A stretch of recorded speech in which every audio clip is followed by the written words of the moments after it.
清晨6点半，闹钟还没响，我就醒了。今天是去杭州出差的日子，虽然昨晚已经收拾好了行李，但我还是习惯性的在脑中过一遍需要带的东西。身旁的林燕还睡着，呼吸均匀而绵长。我轻手轻脚的起床，生怕吵醒她。过去这3个月，她工作异常忙碌，常常深夜才回家，难得能睡得这么熟。厨房里，我先给婆婆陈玉梅的水杯倒好温水，把她每天要吃的降压药放在旁边显眼的位置。虽然她总是说不用我操心，但我知道上了年纪的人容易忘事。婉婉，这么早就起来了？婆婆的声音从身后传来，我转身看到她站在厨房门口，灰白的头发一丝不苟地挽在脑后。妈，您怎么不多睡会儿？我给您准备了药，早餐也马上就好。婆婆摆摆手，你出差的人才是要多休息，我又没事。她走到我身边，熟练地帮我摘菜。这次去几天？周3去，周5回。我往锅里打了个鸡蛋，我给您做了些小菜放在冰箱。林燕说这2天她不加班，会按时回来吃饭。婆婆突然咳嗽起来，声音干涩而急促。我连忙放下锅铲，轻拍她的背，怎么了？是不是昨晚又开窗睡觉着凉了？她摇摇头，咳嗽却不见停。我从柜子里拿出止咳糖浆，倒了半杯递给她。妈，您这个月都第3次这样了，要不我改签车票，明天带您去医院看看。不用不用，婆婆喝了糖浆，终于止住了咳嗽。老毛病了，一换季就这样。你工作要紧，别耽误正事。鸡蛋在锅里发出滋滋声，我转身翻炒几下，盛到盘子里。婆婆开始切葱花，我们默契地配合着，像往常一样。林燕揉着眼睛走进厨房时，早餐已经摆上了桌。她穿着我去年送她的深蓝色睡衣，头发乱糟糟的，下巴上还有没刮干净的胡茬。这么丰盛。她笑着从后面抱住我，下巴抵在我肩膀上。我老婆真好。别闹，我笑着躲开，快洗漱吃饭，一会儿还要送我去车站呢。她做了个立正的姿势，遵命，苏总。然后哼着歌进了卫生间。我和婆婆相视一笑，她摇摇头，多大的人了，还跟孩子似的。吃完早餐，林燕帮我拖着行李箱下楼。婆婆站在门口，手里拿着我忘在餐桌上的手机充电器。路上小心，她把充电器塞进我包里，到了来个电话。知道了妈，您在家也注意身体，有事就让林燕给我打电话。电梯门关上前，我看到婆婆又捂着嘴咳了起来，肩膀一耸一耸的。车上，林燕一手握着方向盘，一手伸过来握住我的手。这次项目谈成的话，提成够我们去马尔代夫了。她眨眨眼，结婚5周年纪念日，我答应过你的。我捏了捏她的手指，先别想那么远，把方案做好再说。窗外阳光正好，行道树的影子一道道划过车内。还记得我们大学那会儿吗？你去参加辩论赛，我翘课去看你，结果被辅导员抓了个正着。林燕笑起来，怎么不记得？你在教室外面等我的样子，像个做错事的小学生。她的拇指在我手背上轻轻摩挲，那时候我就想，这个傻姑娘我一定要娶回家。我的心里一阵温暖。10年了，从大学相识到结婚5年，林燕一直是我最坚实的依靠。3年前父亲突然离世，是她整夜地陪在我身边。去年我工作遇到瓶颈，是她鼓励我坚持下去。这些年来，我们几乎没吵过架，连婆婆都说我们是她见过最恩爱的小两口。火车站前，他停下车，转身帮我解开安全带，都检查过了，身份证、电脑、资料。我点点头，他凑过来，在我额头上亲了一下，加油，等你凯旋归来。我拖着行李箱走进车站，回头看到他还站在原地望着我，阳光给他整个人镀上了一层金边，像极了我们初遇那天。进站后，我突然发现一个严重的问题，我把今天要演示的重要文件落在家里书桌上了，心跳骤然加速。我急忙拨通林燕的电话，却提示暂时无法接通。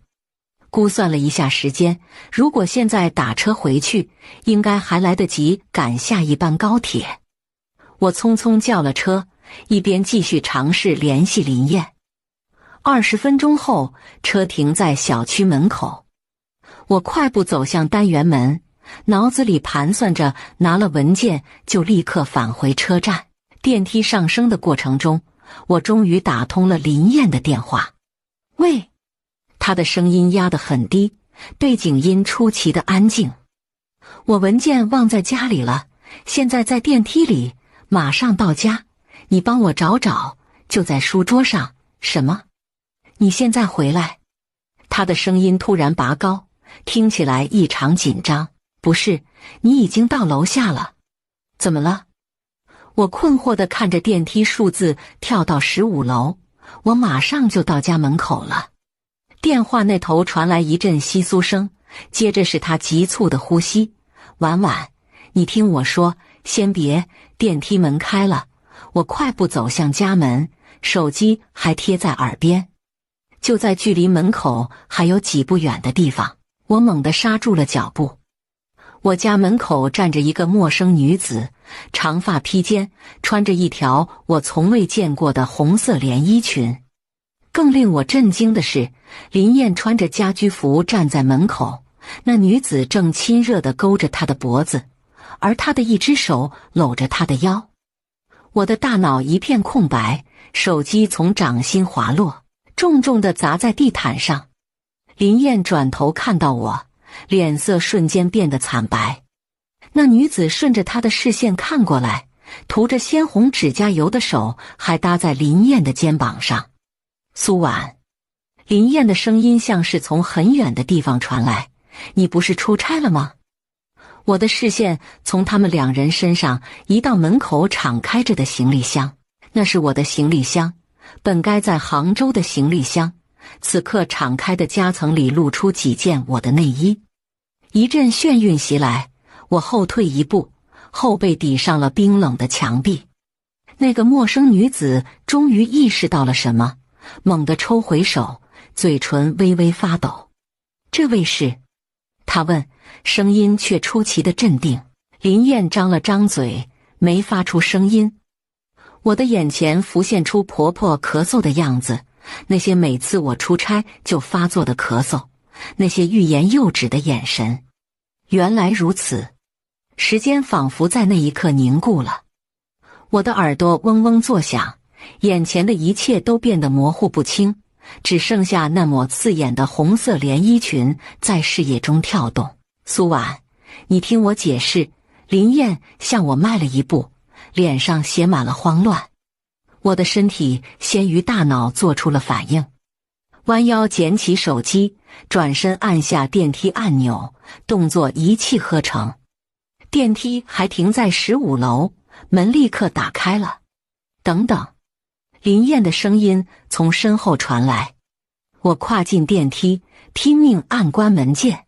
当电梯门终于合上时，我才发现自己浑身发抖，牙齿不受控制地打颤。手机屏幕亮起，显示有3个未接来电，全是林燕的。电梯下降到1楼的过程中，我的大脑终于开始重新运转。那个女孩是谁？他们在一起多久了？婆婆知道吗？为什么偏偏每次我出差时就……我的思绪戛然而止。婆婆的咳嗽，那些每次我离家就发作的咳嗽。走出电梯时，我的手机又响了。我直接关机，拦了辆出租车。去火车站，谢谢。我的声音出奇的平静。车窗外的景色飞速后退，我机械地打开手机相册，翻看刚才慌乱中拍下的照片，虽然有些模糊，但足以辨认出林燕和那个女人的亲密姿态。我放大照片，注意到她年轻的脸庞上涂着精致的妆容，看起来不超过25岁。小姐，你没事吧？司机从后视镜里看了我一眼，我这才发现自己的眼泪已经流到了下巴，擦了擦脸，我摇摇头，没事，请开快点。火车站人来人往，我买了下一班去杭州的车票，坐在候车室里发呆。手机开机后，涌入10几条未读消息和未接来电。我略过林燕的，点开了婆婆发来的一条：路上小心，家里有我。这句话像一把钝刀插进我的胸口。家里有她，是指她会帮我监视林燕，还是替儿子打掩护？高铁上，我靠在窗边，回忆如潮水般涌来。3个月前，林燕开始频繁加班，总是深夜才回家，身上偶尔带着淡淡的香水味。同事聚餐，她这样解释：新来了几个实习生，大家闹得晚了些。2个月前，我发现她的手机换了密码，公司要求的，她漫不经心地说，现在都要求设密码，防止信息泄露。1个月前，我半夜醒来，发现她不在床上。阳台传来她压低的声音：别闹，她在家。当我走到阳台门口时，她匆忙挂断了电话。项目出了点问题，她神色如常，同事急疯了。而婆婆总是用那种复杂的眼神看着我，嘴唇微动，似乎想说什么，最后却化作一阵咳嗽。我的指甲深深掐进掌心。10年感情，5年婚姻，原来不过是一场笑话。到杭州后，我强迫自己专注于工作，客户对方案很满意，签下了合同。这本该是值得庆祝的时刻，我却只能在酒店房间里独自吞咽苦酒。林燕的电话在深夜打来，我盯着闪烁的屏幕，最终还是接了。婉婉，她的声音沙哑，对不起，他是谁？我的声音冷静得连我自己都感到陌生。电话那头沉默了几秒。公司新来的实习生秦雨薇。他顿了顿，我们认识才2个月。2个月？我冷笑，足够你把他带进我们的卧室了。不是你想的那样。他的声音突然提高，那天他只是来拿文件，我们什么都没发生，在你怀里的是他，还是我看错了？我的声音开始发抖。还有我的行李箱，为什么会在家里？林燕沉默了，这种沉默比任何辩解都更有说服力。婉婉，我错了，真的只是一时糊涂。他的声音带着哭腔，给我一次机会，我保证再也不见他了。我闭上眼睛，泪水滑落。我需要时间考虑。挂断电话后，我躺在床上盯着天花板。大学时他为我准备的生日惊喜，求婚时他颤抖的双手，父亲葬礼上他坚实的臂膀，这些记忆现在都蒙上了一层阴影。接下来的2天，林燕的消息明显减少了，而每次和婆婆通话，她的咳嗽都异常剧烈。妈，您咳得这么厉害，要不要去医院看看？我第3次提出建议。没事，老毛病了。她顿了顿，婉婉，家里一切都好，你安心工作。这句话里的某种暗示让我心头一颤。挂断电话后，我鬼使神差地搜索了秦雨薇这个名字。林燕公司的网站上，一张团队合照里，她穿着那件红色连衣裙，站在林燕身边，笑得灿烂。周五晚上，我拖着疲惫的身躯回到家，推开门，一股熟悉的饭菜香扑面而来。客厅一尘不染，连窗帘都洗得发亮。餐桌上摆着糖醋排骨、清蒸鲈鱼和莲藕汤，全是我爱吃的菜。婆婆从厨房走出来，手里端着一盘青菜。回来了，她轻声说：“洗手吃饭吧。”我愣在原地。婆婆向来不喜欢下厨，自从我嫁过来，基本都是我做饭。而今天，她不仅做了饭，还全是我喜欢的口味。林燕呢？我放下行李。加班。婆婆简短的回答，然后突然又咳嗽起来，这次比以往任何一次都剧烈。她弯着腰，脸涨得通红。我赶紧扶她坐下，倒了杯水。妈，您这样不行，明天必须去医院。她摆摆手，等咳嗽平息后，抬头看我，那双布满皱纹的眼睛里闪烁着我看不懂的光芒。婉婉，她声音嘶哑，这个家不能散。我的心猛地一缩，这句话是什么意思？是警告我不要离婚，还是某种隐晦的道歉？那晚林燕凌晨1点才回家，我假装睡着，听着她轻手轻脚的洗漱、上床。当她终于发出均匀的呼吸声时，我睁开眼睛，盯着黑暗中她的轮廓。10年，我人生中最美好的10年，给了这个男人。而现在，我必须做出选择。第二天一早，林燕讨好地做了早餐。婆婆反常的没有起床，房间里传来断断续续的咳嗽声。妈最近咳得厉害，林燕递给我一杯牛奶，我劝她去医院，她死活不肯。我接过牛奶，没有碰。你今天有空吗？我们需要谈谈。她的表情僵住了。婉婉，那天的事不是现在。我打断她，晚上等你回来。她张了张嘴，最终点点头，拿起公文包离开了。我敲开婆婆的房门，发现她正在收拾一个旧箱子。看到我进来，她迅速合上箱盖，但没来得及阻止我看到里面露出的照片一角。那是张泛黄的老照片，上面是一个年轻女人抱着婴儿，神情疲惫而坚毅。妈，您真的该去医院看看。我在她床边坐下，她摇摇头，突然抓住我的手。婉婉，她的手指冰凉，有些事不是你的错。我的心跳加速了。你想说什么？她松开我的手，又开始咳嗽。没什么，人老了，话多。我帮她倒了杯水，注意到床头柜上放着一本翻开的相册，那是我们的结婚照。照片上的林燕笑容灿烂，而我靠在她肩头，眼中满是幸福。婆婆顺着我的目光看去，轻轻合上了相册。年轻时都容易犯错，她喃喃道，更像是在自言自语。那一刻，我突然明白了什么。婆婆的咳嗽不是巧合，也不是疾病，那是一种信号，一种她无法直接表达的警告。而她今天反常的举动，打扫房间，做我喜欢的菜，甚至那句不是你的错，都是在表达一种无法言说的歉意。这个认知让我鼻子一酸。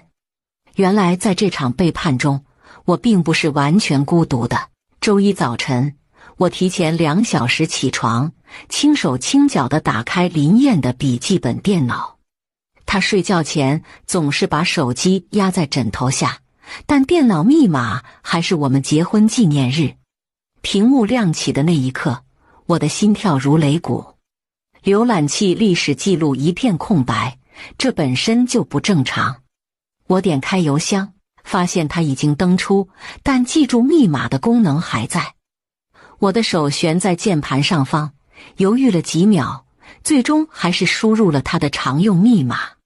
邮箱里大多是工作邮件，我快速浏览着，直到在已删除文件夹里看到一串来自 Kenya 的邮件。点开最新的一封，发送时间是上周5，我出差那天。燕哥，我已经到楼下了，你老婆真的走了吧？好想马上见到你，记得把我的红裙子带上，上次落在你那儿了。我的手指不受控制地颤抖起来，往下翻，类似的邮件有几十封，最早可以追溯到半年前，每一封都像刀子一样剜着我的心脏。燕哥，今天开会时你一直盯着手机笑，我都吃醋了。亲爱的，我妈问什么时候能见你，我说再等等。老公，我买了你喜欢的黑丝，今晚穿给你看。最后这个称呼让我的胃部一阵绞痛。老公，他叫他老公，而我的丈夫回复这些邮件时用的是我们蜜月时我给他注册的邮箱。我拍下关键邮件，又检查了他的云盘。在一个命名为项目备份的文件夹里，藏着几十张他们的亲密合照，在我们家的沙发上，在我们的床上，甚至在我精心打理的厨房里。最近的一张拍摄于3天前，照片里秦雨薇穿着我的睡衣，对着镜头比 V 字手势。我死死咬住下唇，直到尝到血腥味。关上电脑，我机械的洗漱、换衣服，甚至化了妆。镜中的我脸色惨白，只有腮红勉强掩盖了些许异样。出门前，我看了眼还在熟睡的林燕，晨光中她的侧脸如此熟悉，又如此陌生。10年相守，原来抵不过半年的新鲜感。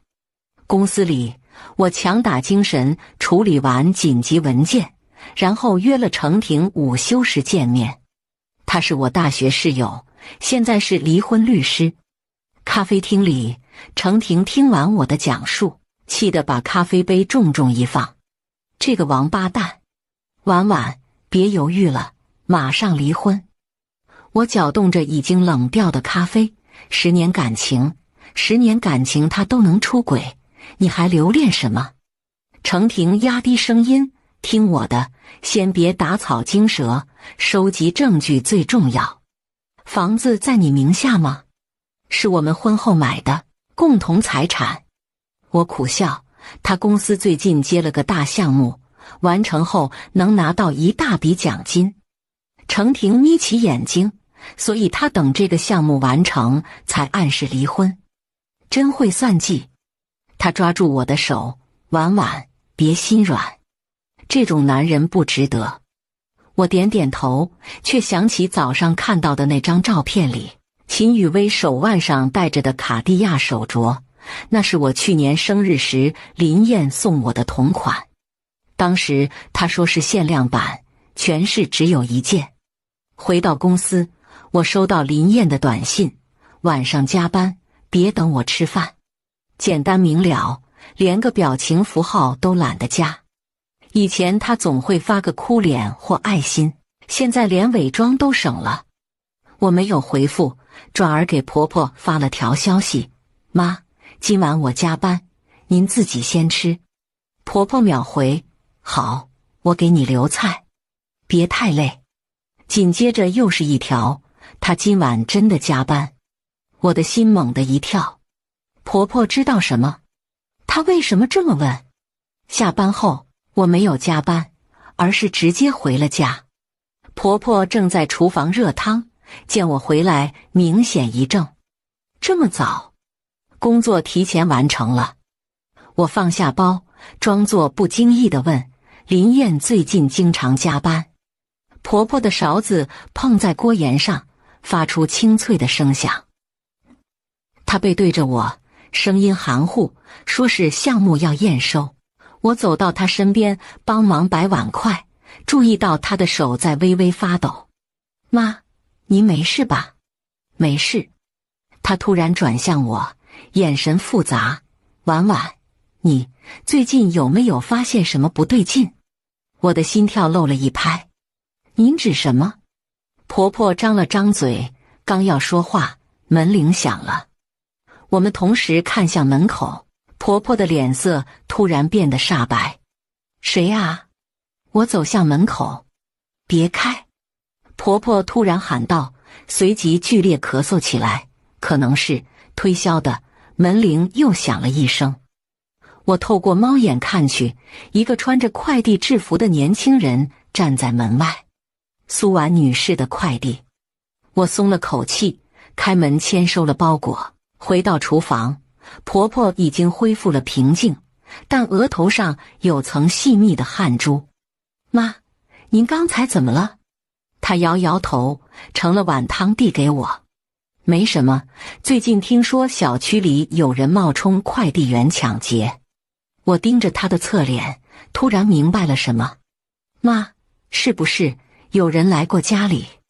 婆婆的手一抖，几滴热汤溅到台面上。没有。她回答得太快，快吃饭吧。那晚林燕果然加班到凌晨。我躺在床上，回想婆婆反常的表现。她明显知道些什么，甚至可能在试图保护我。这个念头让我鼻子发酸。第二天一早，我故意比平时晚1小时出门，然后折返回来。婆婆正在阳台上浇花，没注意到我躲在楼梯间。我等到9点半，电梯门开了，秦雨薇穿着紧身连衣裙，踩着高跟鞋，熟门熟路地走向我家门口。我的心跳几乎停止。就在她抬手准备按门铃时，屋里突然传来一阵剧烈的咳嗽声，接着是婆婆提高嗓门的说话声：“林燕，你的文件忘带了。”秦雨薇的手僵在半空。婆婆继续大声说：“你不是说今天公司有重要会议吗？怎么还不走？”透过门缝，我看到秦雨薇的表情从期待变成困惑，最后转为恼怒。她掏出手机发了条消息，然后不甘心地看了一眼我家大门，转身离开了。我靠在墙上，双腿发软。原来如此，婆婆在用她的方式警告我，保护我。那些咳嗽，那些反常的询问，都是她无法直说的警示。午休时，我去了林燕公司附近的咖啡厅。果然，她和秦雨薇坐在角落，旁若无人的十指相扣。我选了个隐蔽的位置，拍下他们的亲密举动。燕哥，你什么时候跟你老婆摊牌啊？秦雨薇的声音甜得发腻。你答应过我，等项目结束就……林燕拍拍她的手，快了，再等等。等，总是等。她撅起嘴，我都跟我妈说了，我们要结婚，你再拖，我肚子都大了。这句话像闪电击中我的天灵盖。她怀孕了。我的丈夫不仅出轨，还让别的女人怀了孩子。林燕的表情变得严肃。你确定是我的？秦雨薇猛地抽回手。林燕，你什么意思？除了你还有谁？她的声音带着哭腔。你是不是不想负责？我不是那个意思。林燕慌乱地环顾四周，压低声音，只是现在时机还不成熟。那什么时候成熟？秦雨薇的眼泪说来就来，等我肚子大得遮不住的时候。林燕，我告诉你，你要是敢耍我，我就去你公司闹，让你身败名裂。我看着林燕的表情从安抚变成震惊，最后转为恐惧。多么讽刺，她的小情人远没有她想象的那么温顺。回到公司，我收到程婷的消息，证据收集的怎么样了？我认识个很厉害的离婚律师。我盯着手机屏幕，不知如何回复。离婚似乎是唯一的选择，但想到要放弃经营10年的家，放弃曾经深爱的人，我的心脏就像被一只无形的手攥住。下班回家，林燕罕见的已经在了。她坐在沙发上，面前摊着几份文件。晚晚，她抬头看我，表情异常平静。我们谈谈。婆婆从厨房探出头，看到我们，又默默缩了回去。我放下包，在她对面坐下，心跳如鼓。公司项目快结束了，她开门见山，我可能会升职，调去上海分公司。我握紧拳头，指甲陷入掌心。恭喜！他避开我的视线。我想了很久，我们也许应该考虑分开一段时间。尽管早有准备，这句话还是像冰水浇在我头上。分开？我的声音出奇的平静。你是说离婚？林燕终于看向我，眼中是我读不懂的情绪。不是现在，等项目结束，我们可以好好谈谈。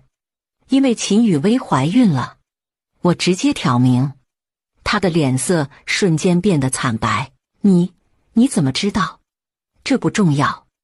我站起身，居高临下地看着她。林燕，10年感情，你就这样对我？婉婉，他伸手想拉我，我后退一步躲开。我明白了。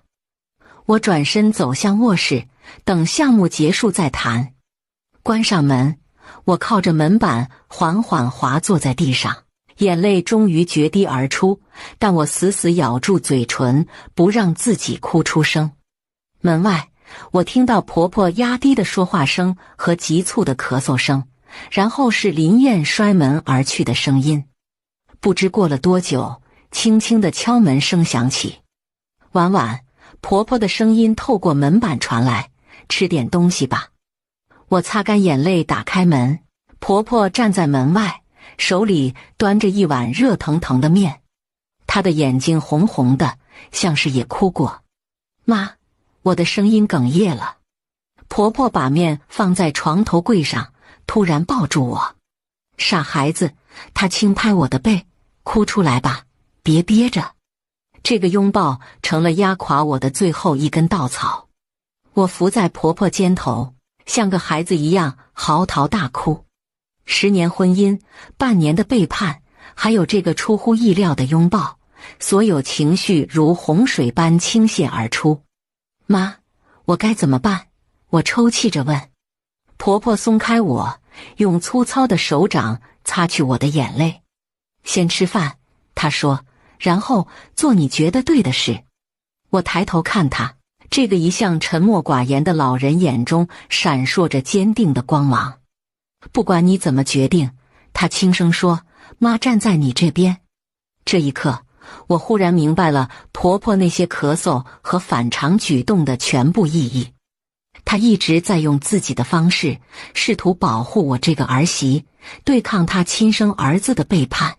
周末清晨，我悄悄在婆婆房门口放了一杯温水，轻手轻脚地退回自己房间。关上门，我立刻打开手机，调出昨晚安装的监控软件。屏幕上，林燕的手机定位显示她在城东的一家酒店，而不是她声称的同事家通宵打游戏。我截屏保存，然后删除软件记录。这是程庭推荐的取证方法，合法但不够法庭证据。我需要更多。厨房里传来碗碟碰撞声。我走出去，看到婆婆正在准备早餐。她抬头看了我一眼，眼神里带着询问。她昨晚没回来，我低声说，在凯悦酒店。婆婆的手顿了一下，然后继续切着葱花。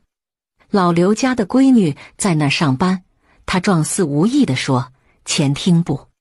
我心头一跳，婆婆这是在给我提供线索。老刘是小区门卫，他女儿确实在酒店工作。如果能拿到监控录像，妈，您今天咳得好些了。我故意提高声音，因为听到大门开启的声音。林燕拖着脚步走进来，眼睛布满血丝，身上带着淡淡的香水味。早，她含混地打招呼，直接走向浴室。婆婆突然大声说，林燕，你昨晚不是说在张伟家打游戏吗？怎么小张妈妈早上打电话来，说小张出差了？水声戛然而止。林燕探出头，脸色变了变，我记错了，是李明的生日聚会。哦，婆婆慢悠悠地搅动着锅里的粥，李明不是在广州分公司吗？上周你还说他调走了。林燕的额头渗出细密的汗珠。妈，您记错了，调走的是王磊。是吗？婆婆转向我，婉婉，我老糊涂了，现在记性越来越差。我配合的笑笑，妈您别多想，年纪大了都这样。林燕匆匆冲完澡，连早饭都没吃，就借口公司有事离开了。门关上后，婆婆和我对视一眼，不约而同地松了口气。妈，您真厉害，我由衷地说。她摇摇头，突然又咳嗽起来，这次比以往更剧烈。我连忙扶她坐下，轻拍她的背。当她的手帕上出现一丝血迹时，我的心猛地揪紧了。必须去医院，我坚决地说。婆婆摆摆手，老毛病了，去也白去。不行，我的声音突然提高，您咳血了，这很严重。她抬头看我，眼神复杂。婉婉，有些事比我的咳嗽重要。那一刻，我忽然明白了她的潜台词，比起她的健康，她更关心我和林燕的事。这个认知让我的眼眶发热。都重要，我坚定地说。我去换衣服，半小时后我们出发。医院里，医生皱着眉头看完 X 光片，肺部有阴影，需要进一步检查。老人家是不是长期心情郁结？我看向婆婆，她避开我的目光。她最近家里有些事。我含糊地说。情绪对老年人健康影响很大。医生严肃地说，先开些药，下周来做 CT。 回家的出租车上，婆婆一直看着窗外。婉婉，她突然说，我年轻时也遇到过类似的事。我的心跳漏了一拍。您是说，那时候林燕才3岁？她的声音很轻，她爸和厂里的会计被我撞见。我屏住呼吸，不敢打断。我选择了原谅。婆婆苦笑一声，结果半年后，她又和隔壁理发店的那次，我离了婚。我轻轻握住她布满皱纹的手，不知该说什么。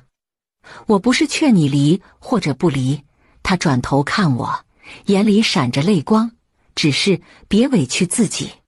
我点点头，喉咙发紧。原来婆婆那些欲言又止的眼神，那些突如其来的咳嗽，都源于她曾经的伤痛。她不是在提醒我，而是在拯救当年的自己。周一上班，我精神恍惚，把一份重要合同的数据填错了。等发现时，客户已经勃然大怒，取消了合作。苏婉，这不是你的水平。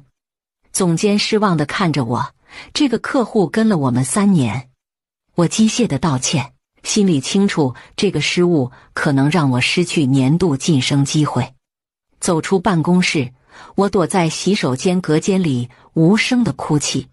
婚姻崩溃，事业受挫，一切都像多米诺骨牌一样接连倒下。手机震动，是程婷发来的消息，查到秦雨薇的背景了。这女人不简单，前2份工作都是勾搭有妇之夫。对了，你婆婆最近怎么样？我擦干眼泪回复，婆婆还好，比我想的坚强。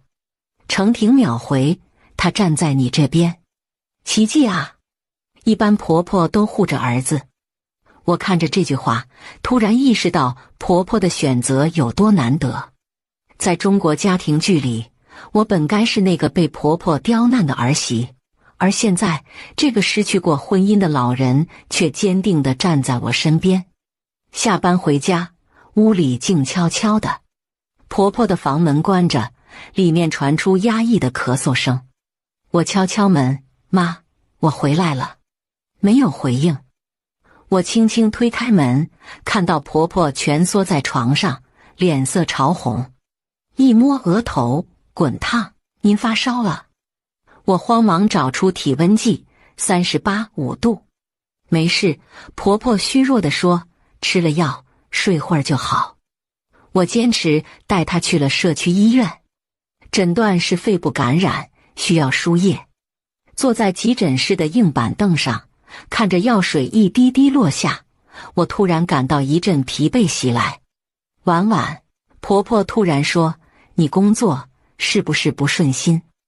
我惊讶于她的敏锐。丢了个客户，我简短地说。她叹了口气，都怪我，让你分心了。不是您的错。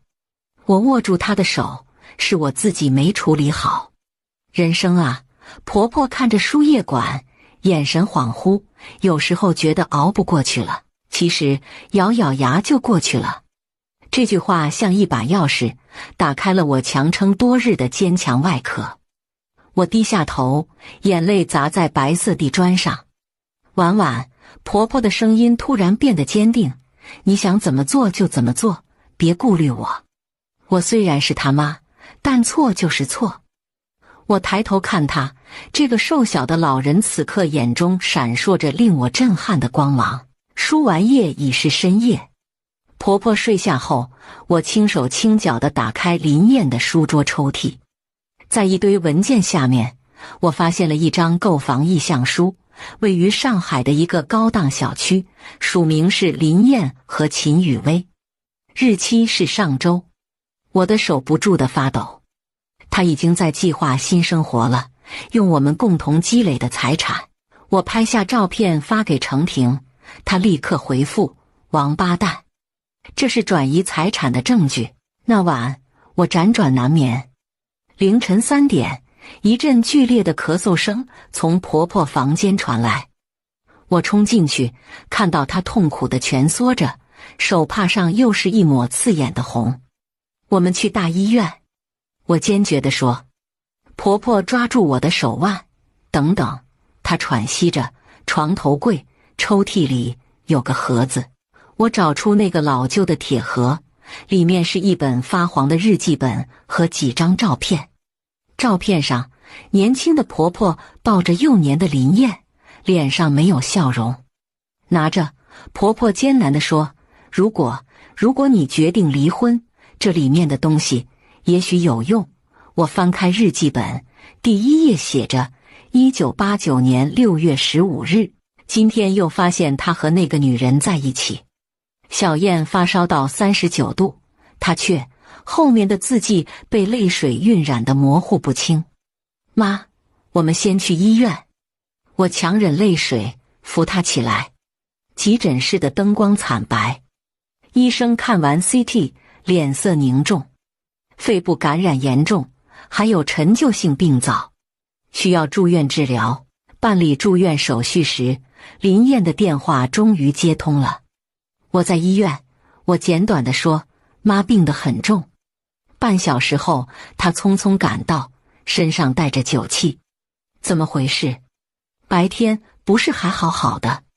我冷冷地看着她，你去哪儿了？应酬。她避开我的目光，妈怎么样？肺部感染，需要住院。我转身走向病房，不想多说什么。林燕跟上来，婉婉，我们得谈谈。现在妈最重要。我头也不回地说。病房里，婆婆已经睡着了，脸色苍白如纸。我坐在床边，轻轻握住她的手。这只手曾经为我做过那么多顿饭，擦过那么多眼泪，现在却虚弱的几乎感觉不到脉搏。林燕站在床尾，表情复杂。婉婉，她小声说，关于离婚的事，出去说。我打断她，起身走向走廊。走廊尽头，林燕搓着手。我知道现在说这个不合适，但那个项目快结束了，奖金很可观。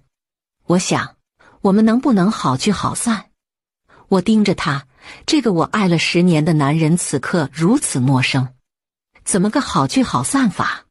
房子归你，存款我们平分。他语速很快，但我希望奖金能归你和新欢。我冷笑，林燕，妈躺在病床上，你脑子里想的只有钱。她的脸涨红了，我不是那个意思。但那个项目我付出了那么多，你知道妈为什么病成这样吗？我压低声音，却压不住愤怒，因为她知道你出轨，因为她每天都在为我担心。林燕愣住了，她知道。你以为你的小把戏骗得过谁？我转身要走，又回头补了一句：对了，秦雨薇怀孕的事，妈也知道了。她的脸色瞬间变得惨白。婉婉，那是个意外，我省省吧。我走回病房，关上门，将她的辩解隔绝在外。婆婆已经醒了，虚弱地睁开眼睛。她说什么了？没什么重要的。我调整她的枕头，您好好休息。婆婆握住我的手，婉婉，记住，无论你做什么决定，都要为自己活。我点点头，喉咙发紧。窗外的月光冷冷地照进来，落在婆婆苍老的脸上。这一刻，我突然明白了什么是真正的母爱，不是盲目袒护自己的孩子，而是明辨是非，坚守正义，即使那意味着对抗自己的骨肉。婆婆住院第3天，公司召开了全体会议。总监宣布，因业务调整，华东区可能需要部分员工调往杭州分公司。苏婉，会议结束后，总监单独留下我，考虑一下。你在杭州长大，对那边熟悉，如果愿意去，薪资上调20%。我攥紧了手中的笔。放在以前，这是个好机会，但现在婆婆卧病在床，婚姻濒临破裂，我考虑一下，尽快决定，下周要给总部回复。总监拍拍我的肩，你最近状态不好，换个环境也许是好事。走出公司大楼，我给医院打了电话。护士说婆婆的烧退了，但咳嗽还是很严重。挂掉电话，我深吸一口气，拨通了程婷的号码。去杭州？程婷的声音提高了8度。去，必须去。远离渣男，重新开始。但婆婆，她毕竟是她妈。程婷打断我，真要离婚了，人家才是一家人。我沉默了一会儿，不一样，她一直站在我这边。随你便。程婷叹了口气，不过要走也得先把婚离了，不然财产分割更麻烦。回到家，林燕居然在，还做了晚饭。自从婆婆住院，她几乎不着家，今天倒是太阳打西边出来了，回来了。她端着盘子从厨房出来，脸上堆着笑。我做了你爱吃的糖醋排骨。我警惕地看着她，妈今天好点了，烧退了。那就好，那就好。她殷勤地拉开椅子，先吃饭吧，我有好消息告诉你。我勉强坐下，看着她忙前忙后，这反常的热情让我后背发凉。什么好消息？我升职了。她眼睛发亮，上海分公司副总，年薪翻倍。她顿了顿，所以我想我们可以尽快把离婚手续办了，你也好开始新生活。原来如此。我冷笑一声，这么急着给新欢名分？不是，他搓着手，我是为你着想。听说你们公司要调人去杭州，你可以借这个机会。我猛地抬头，你怎么知道的？我听小张说的，他老婆不是在你公司财务部吗？他避开我的目光，婉婉，这对你是好机会。房子归你，存款我们按法律分，我只要项目奖金。我放下筷子，食不下咽。林燕，妈还在医院，你就这么急着分家产？我不是那个意思。她的声音低了下去。我考虑考虑。我起身离开餐桌，今晚我去医院陪妈。医院的夜晚格外漫长。婆婆睡得很不安稳，时不时咳嗽醒来。我坐在床边的小椅子上，翻看她给我的日记本。1990年3月12日，今天终于离了婚。